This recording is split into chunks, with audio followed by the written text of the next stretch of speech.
Child brides. They're too young to legally drink, vote, or consent to sex, but in most states, underage girls are allowed to marry older men with the parents' permission. It's often called the marry your rapist loophole, and the consequences are devastating.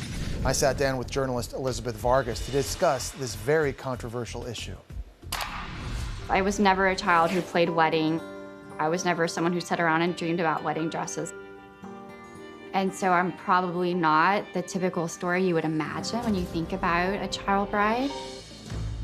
In America, a shocking number of girls under the age of consent are being forced to marry against their will because of legal loopholes in most states. How is this happening? Child marriage remains legal in 48 states. And it's happening right here. I just felt so dehumanized. Now, award-winning journalist Elizabeth Vargas is tackling the taboo issue in A&E's I Was a Child Bride, The Untold Story.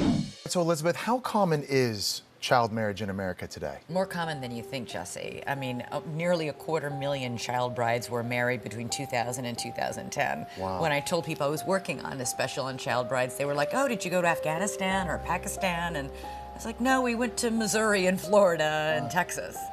And you interviewed Sherry, who got married at the shocking age of 11. Sherry was actually raped as a child when she was just 9 years old. She got pregnant when she was 10 years old and didn't know it. Went at the age of 10 and had this baby, and then at the age of 11 was forced to marry her rapist, this deacon in the church.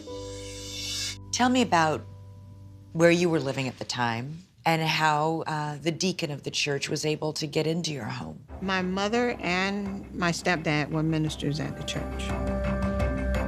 All you had to do is walk down the steps from the church. You walk into our kitchen. And that's where he raped me. I woke up with him on top of me many of times. There's a loophole in all of this, and people are calling it, quote, a get-out-of-jail-free card for some of these men that are getting married to young girls. Right, it's statutory rape. In Sherry's case, for example, it was a felony for that man to have sex with a 9-year-old girl. He should have gone to prison for a long time. Instead, he got a marriage license, and because this 11-year-old is now his wife, he can legally consummate the marriage. She had baby after baby after baby at the age of 12, 13, 14, 15, was told she's too young to get a divorce, too young to go to a domestic abuse shelter, too young to hire a lawyer to try and get child support from her deadbeat husband, and yet she wasn't too young to get married. What about the parents of these young children? Shouldn't they be held accountable for this at all? Ultimately, if a parent has legal guardianship over their child, they can make these decisions. All right, statistically speaking, what's ending up happening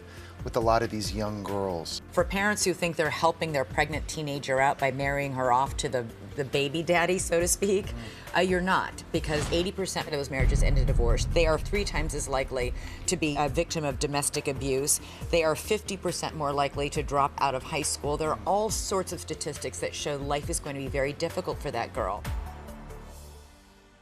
Be sure to catch A&E's I Was a Child Bride, The Untold Story tomorrow at 9 p.m. And certainly I want to thank Elizabeth Vargas for shining a light on this issue.